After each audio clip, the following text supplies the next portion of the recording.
Toulouse gave Harlequins just too high a mountain to climb as they booked a place in the Champions Cup final. My name is Mark, let's talk rugby.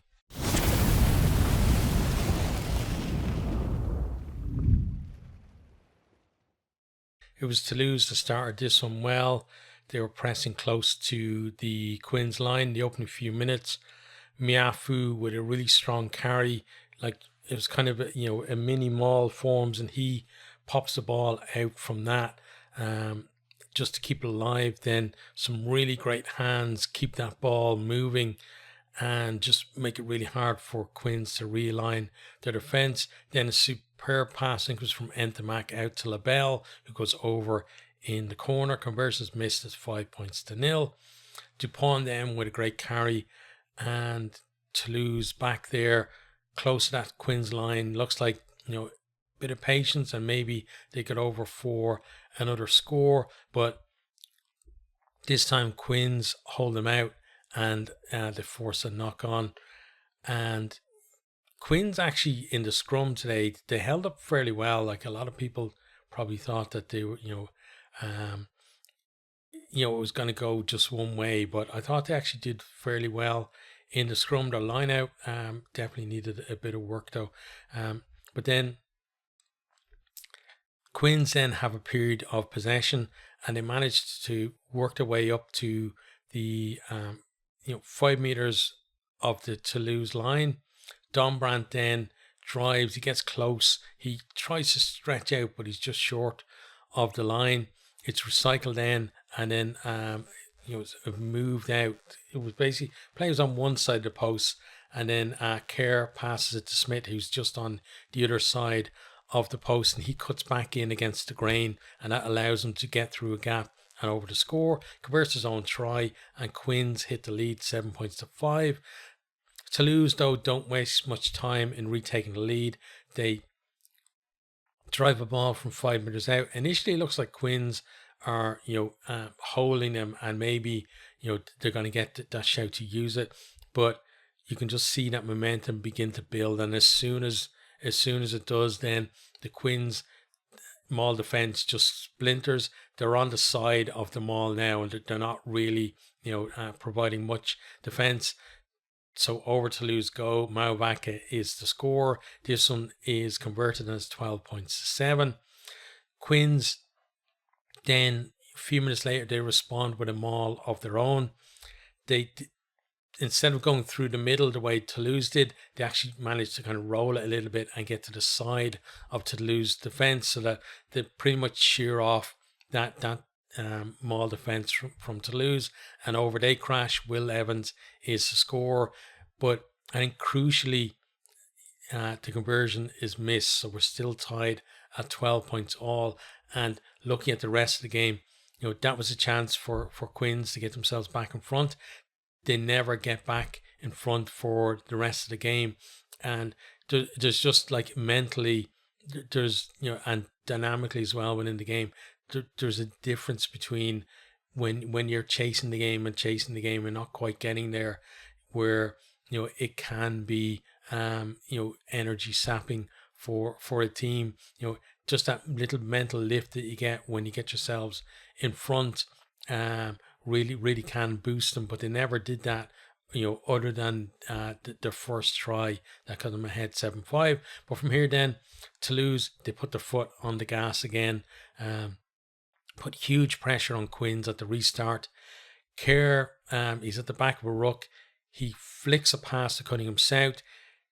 Cunningham South can't claim it, and in swoops Flamon, who nicks the ball and waltzes over to score a try. It's converted for 19-12.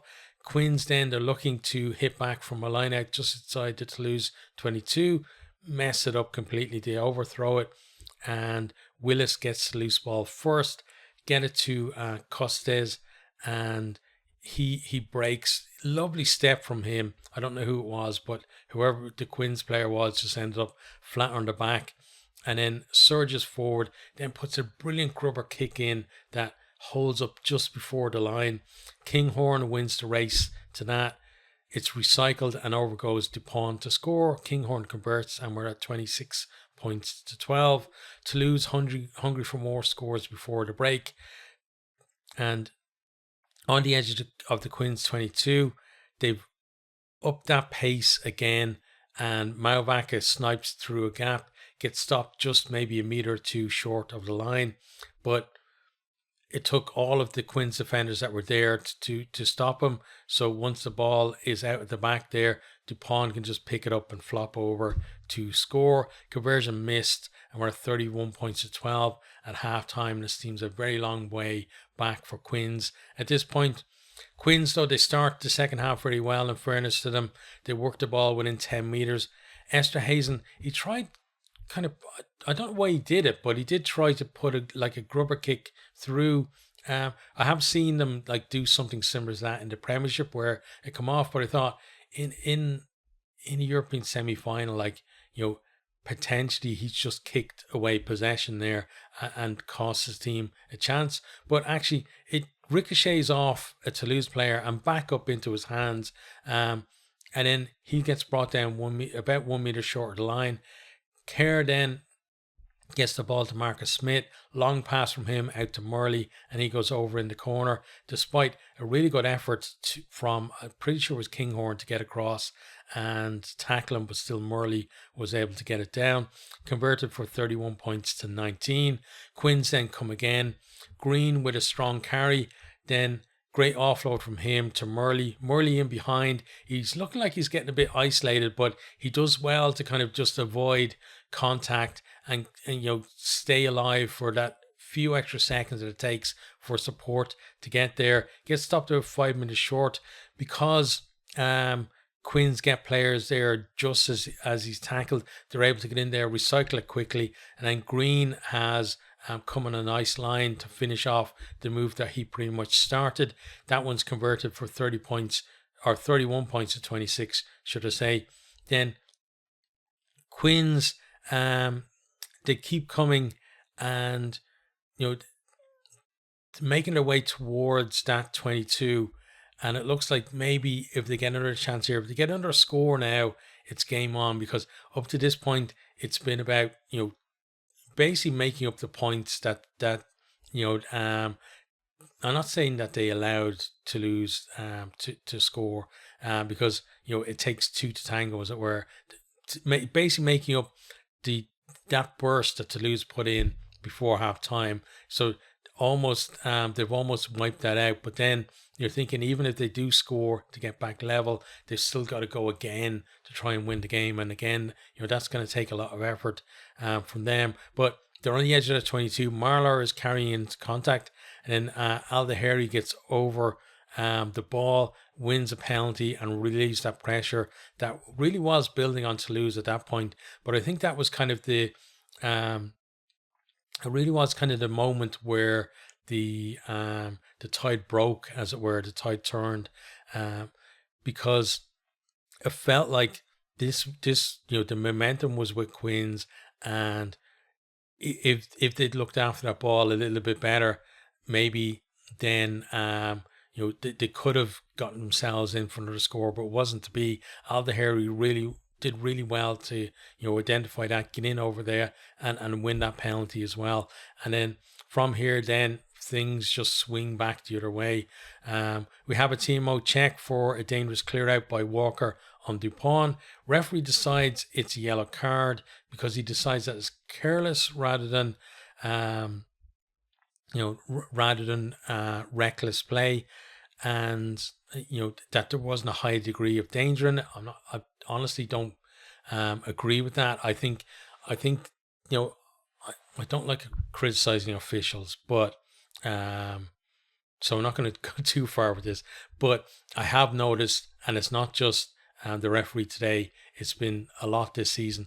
Referees are reticent to give red cards that they feel are going to spoil, especially knockout games now. And I felt like with this one, because you had one of the other official team, I'm not sure whether it was one of his assistants or whether it was a TMO, but somebody certainly said that they felt that maybe it warranted having a look at it for a red card. But yellow is what he got. Again, I think it was probably should have been red. Just on what we've seen. I believe that if this had been last season, that would have been a red. But I think, things have come down a notch, I think, in terms of, you know, the amount of red cards that referees are willing to give. And I don't think that's a positive thing, because there's a reason why, World Rugby wanted to crack down on these head contacts, and that reason hasn't gone away. So for me, again, I think it was a red, but other people can argue whether it was yellow or not. On the commentary, they were arguing about the fact that there was a hit from earlier. I think it was maybe from Entamac, that was head high, that we only saw once, and then the French TV director decided that it would be a great time now to show, show the camera view from way above the stadium, and no replays at all. But then, other than that, what I found fairly funny was the fact that we had what I was watching was the TNT Sport one, and we had the TNT Sport commentators that a lot of people have called out for being way too biased towards the English teams, calling out the French TV director for being too biased towards the French team. So I just thought that was a little bit kind of hypocritical from them, but getting a bit of their own medicine maybe there.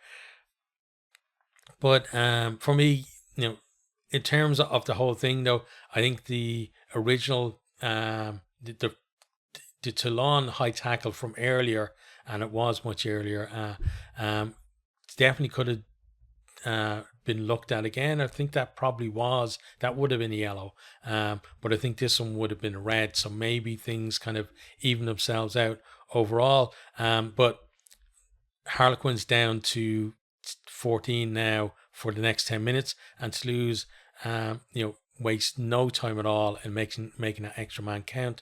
Pretty much straight away, they kick up the line, they drive from the line out, but it's one of these ones where they're just driving to hold in the pack. Then they spread it. We have some just brilliant hands in the midfield there, and then the pass goes to Malia. He's still got a lot to do, because he probably got the pass a bit early, because even though there were gaps in the Quins' defense, there were none of the defenders had really been fixed at this stage. But he just burst through 2 tackles and scores in the corner anyway. And then Ramos is on now, and he absolutely nails a touchline conversion to make it 38-26. And then I'm thinking, can Quins come back again? And it just feels like they're probably done at this stage. That they've had 2 responses in that first half, and then the response at the start of the second half, but then to be able to go again now is probably asking a little bit too much of them, especially against a team like Toulouse, who just need one error and they've added another 5 or 7 points onto the tally that you've got to make up. And at this stage, then Quins, they start to kind of force the play a little bit too much, and we have a poor pass from Smith, causes Murley to knock on, and it's a chance for Toulouse to attack again. Quins, though, they managed did well, I thought, in the defence. They get over the ball and they win a penalty, but you feel like they need to offer something in attack now. The time is running out, and if there's any chance of any kind of miracle comeback, they've got to produce something quickly, and they do kind of come forward a little bit, and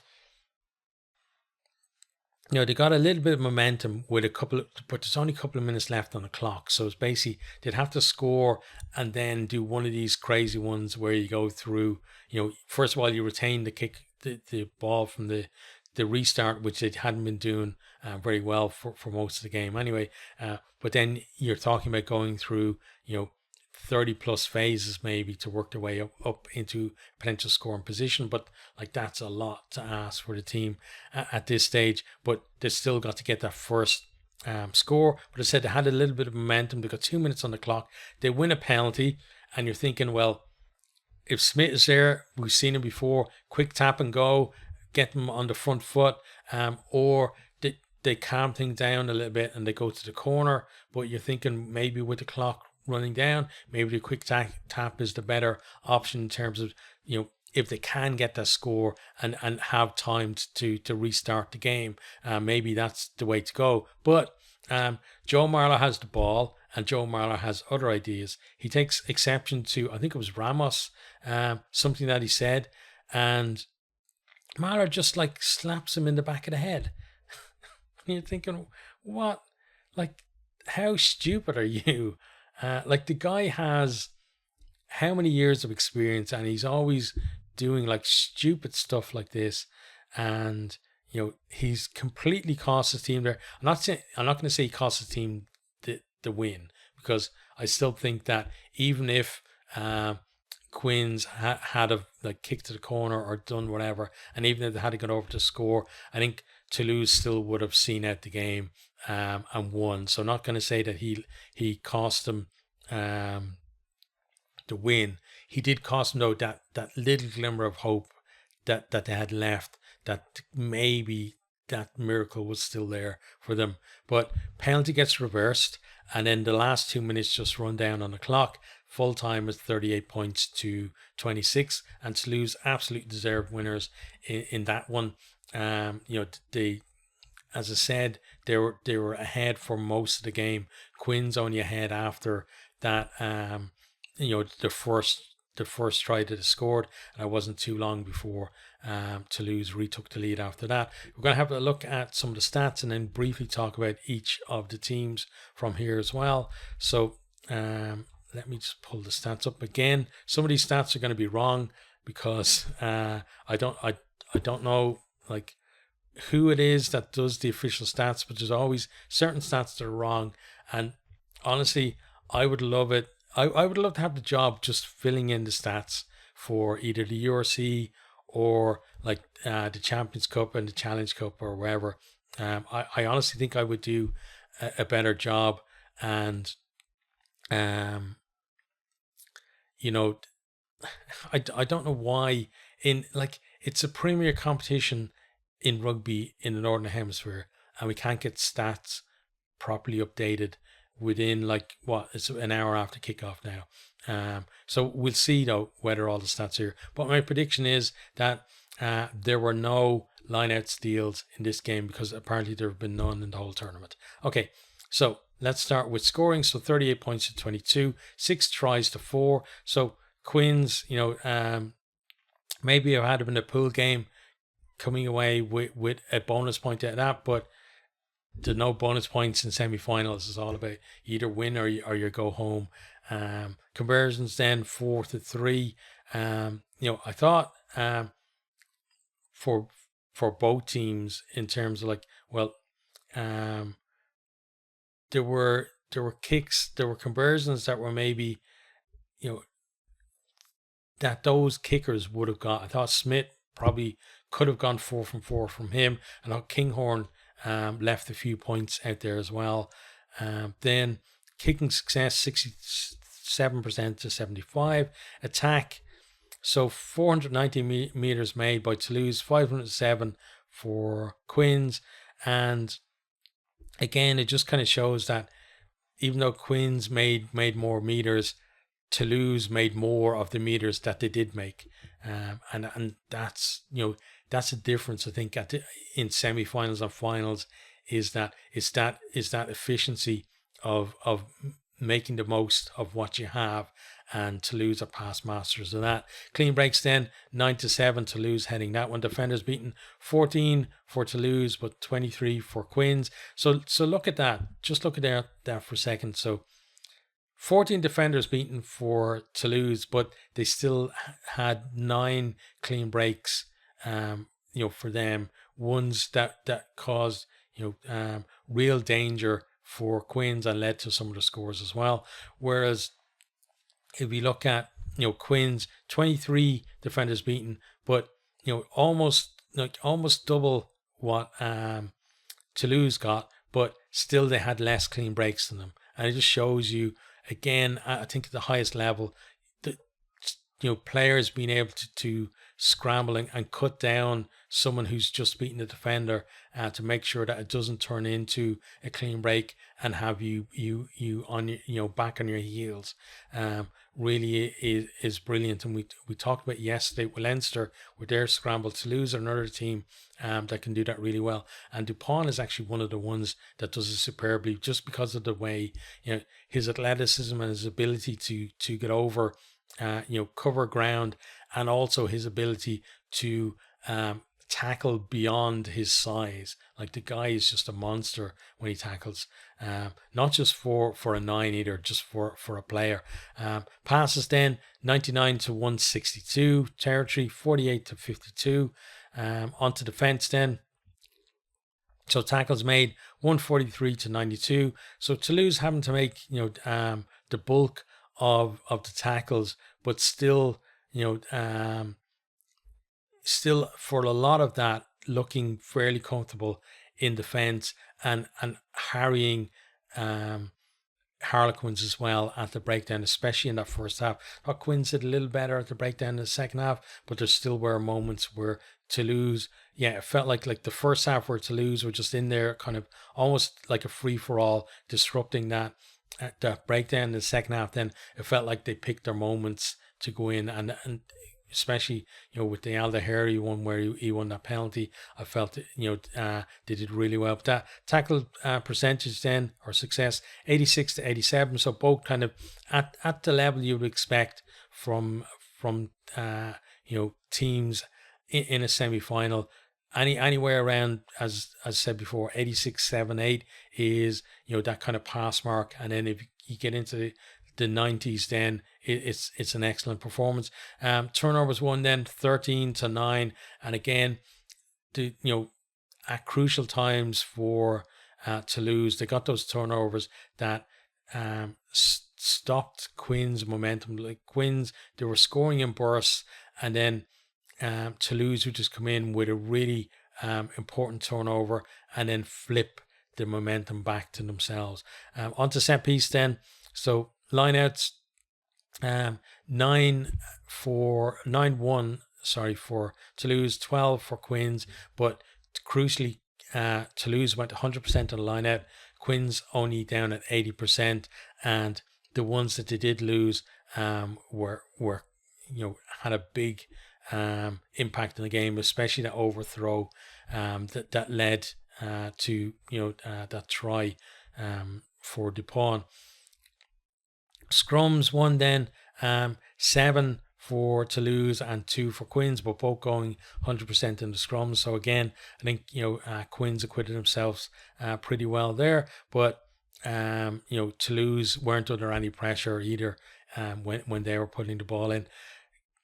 Kicks then, kicks from hand 21 to 17, so 645 meters made by Toulouse and 542 by Harlequins.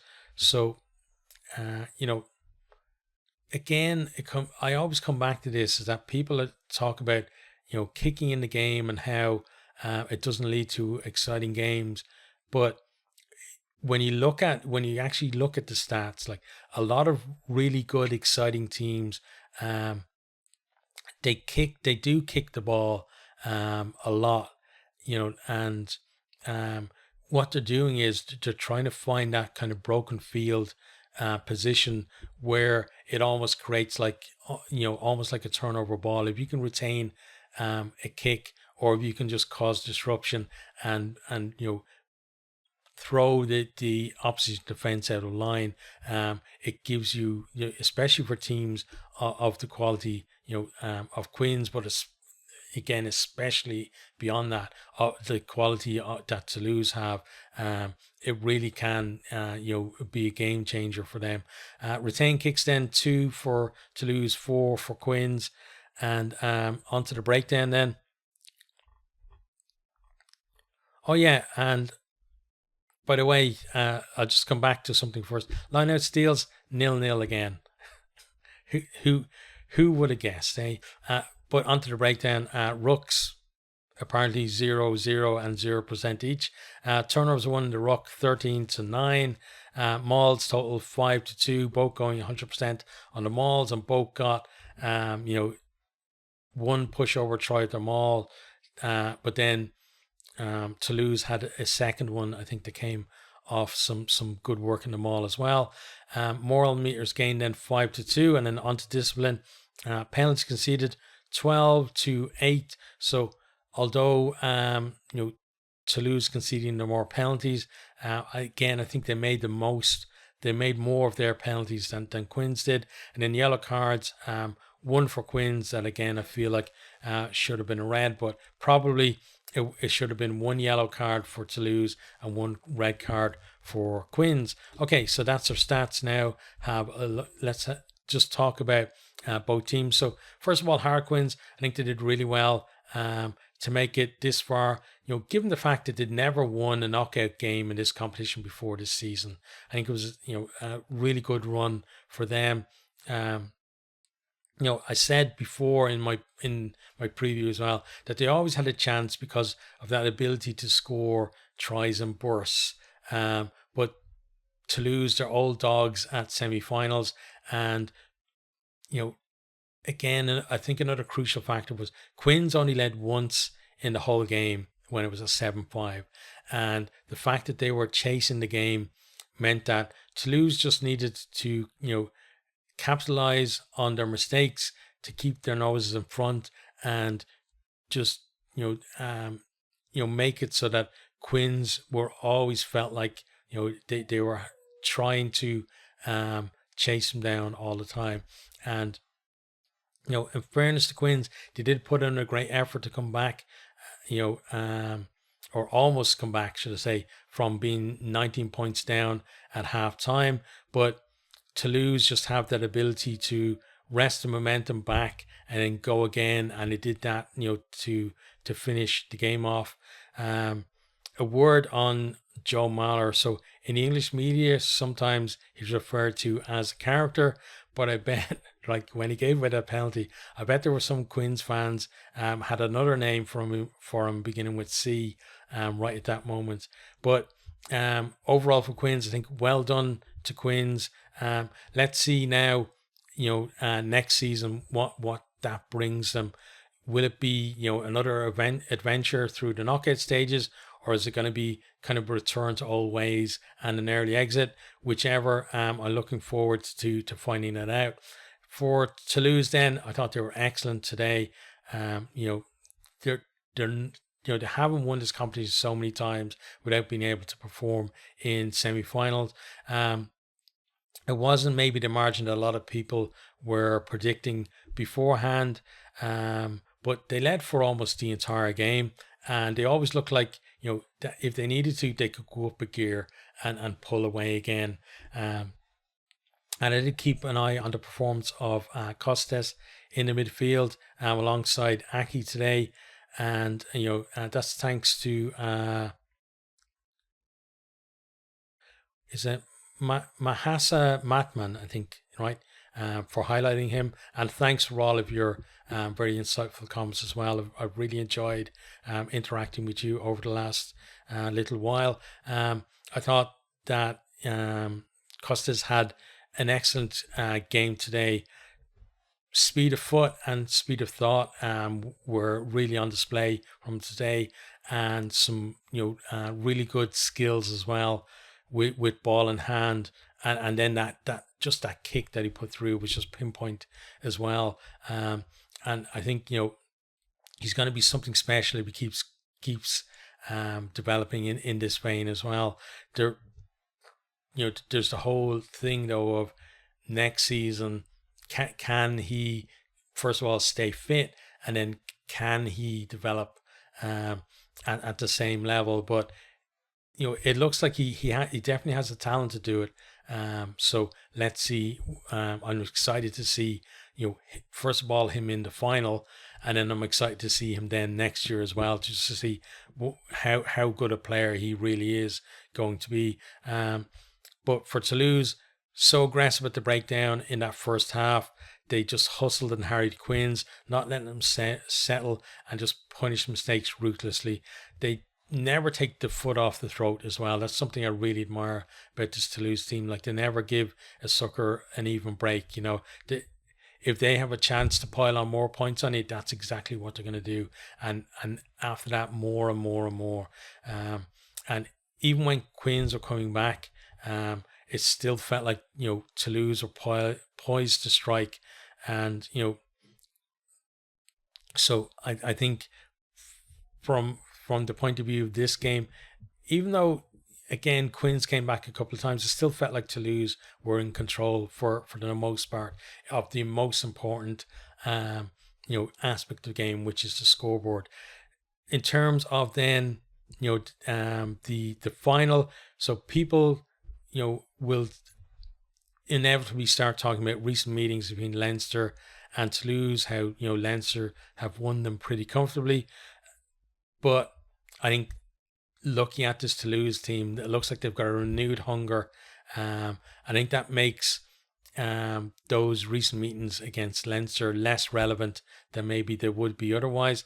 And also, we have to think that if results from last year were predictors for results from this year, then why didn't Leinster lose a tight game to La Rochelle in their quarterfinal? So if Leinster can turn around their performance against what has been the kryptonite in La Rochelle, there's absolutely no reason why Toulouse can't do exactly the same against Leinster. And that's why, for me, I think